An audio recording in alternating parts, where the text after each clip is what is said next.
Okay, so this time I'm going to be reviewing the book Faces of the Gone by Brad Parks. Now, this is Brad Parks' debut novel, and it's a crimey mystery novel, and it's just like an ongoing series. So there are 4 out at the moment, I think, and this is number 1. Before I start reviewing the actual book, I just want to say that I really love the cover. It's kind of because he's Carter Ross, the main character, is a newspaper reporter. It's got the newspaper clippings kind of idea. And then you've got this light on in the back through barbed wire, which is a really cool idea. Although I have to say I don't really get the relevance of the front cover to the story. But if you've read it and you get it, let me know. Okay, so this isn't a very well-known book over in the UK, but it's actually made quite a storm in New York, I believe, which actually is set in New Jersey, and it's been a bestseller 3 or 4 times in 3 different, lots of different competitions, so that's good. The story is basically Carter Ross is a newspaper reporter in New Jersey, and there have been 4 murders by the same person in the same place at the same time. So a homicide, basically.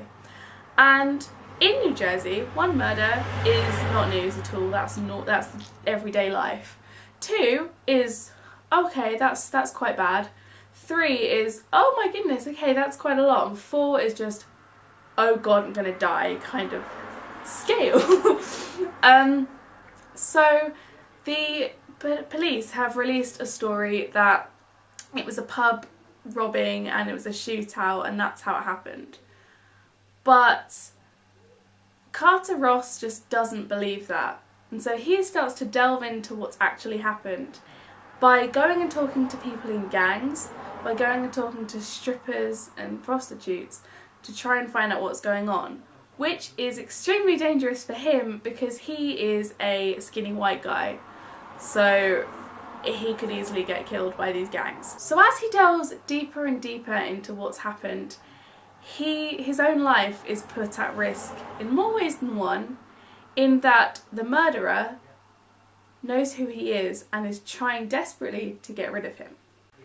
Now, the first thing I need to say is that I adore this book in that it is probably, you know how I said One Day is my favourite book that I've read this year?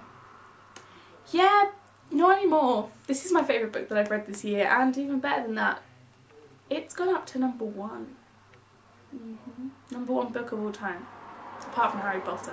Okay, so what I really like about this book is the fact that at the end of every chapter you have a couple of pages which are dedicated to the director's thoughts. Now, the director is the murderer, and you don't find out who that is obviously until the end, when Carter Ross discovers and kind of works that out. But you get given as much information by the director as you've worked out with Carter Ross, so it's not like you're ahead of the protagonist. You are at the same pace as him, it's just you're getting told whether that's true or not by the director, which I like. It's a nice touch, I think. And it kind of makes it feel like more of a real story because the antagonist is just as real as the protagonist. I don't know what else I love about this book, I just love it. I love the writing style because it is the perfect balance between comedy and seriousness, and it gives you the mystery and each clue at just the right point when you're like, okay, when's another clue going to pop up? So it's not jumping the gun, so it's a really quick paced book, but it's not really slow that you're just dirgy and boring.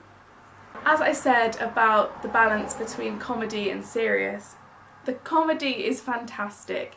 It's just, I laughed out loud a lot while reading this book because Carter is this quippy, comical kind of reporter, and you can tell that's going to be similar in his writing style as well as a reporter, which is nice. Every character is fantastically written. There are quite a few main characters in this because all of the sources that he uses come up again and again. So it's really good, and everyone is so carefully written. It's brilliant. I struggled to find a quote, not because I couldn't find one, more because I found too many that I liked, but this is the one that I ended up going with. It's a common problem among the impoverished, the lack of future focus.